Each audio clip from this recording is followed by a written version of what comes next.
Rafqat. Jazoyingizning buncha tezlik yap qilishini o'ylab baxmabdi ekanman. Rostilla o'lmaydigansiz.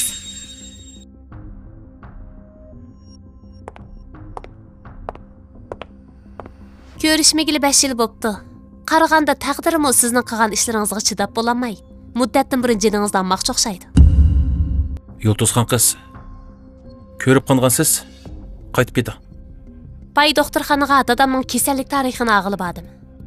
Siz deb beqing. Doktor nim degandi? Dadam yurak kesili bilan o'lib ketdi.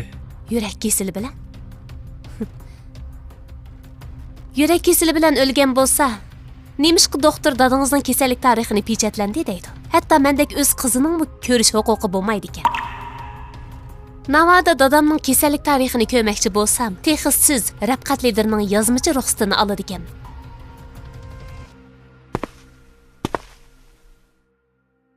Yulduzxon qiz. Davr guruhi hozir mening qo'limda.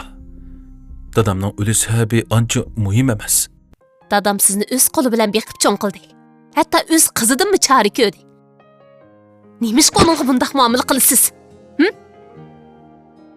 Men sizga ayni vaqtda aytgan ahamiyatsiz yezishiyat ishlariga qaraganda men qo'limdagi amaliy huquqqa texim qiziqaman.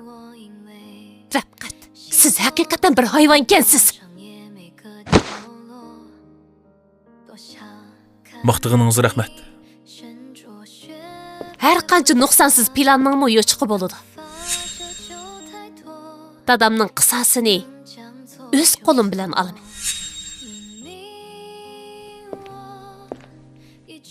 Unda sizga omad tilayman. Ma'qul.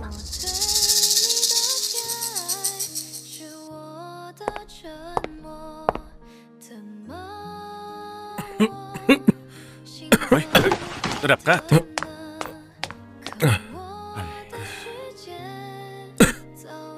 Sen zodi qachongacha uningda yo'shirmoqchi?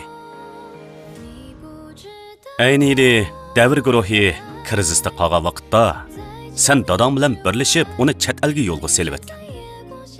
Davr guruhi 3 yil vaqt sarf qilib, oron tasda asliga keldi. Agar sen bo'lmagan bo'lsang, davr guruhining hozirgidek vaqti bo'lamdi. Yana dadang og'riq vaqtida sen o'zing og'riq turib dadangga qaramagan bo'lsang,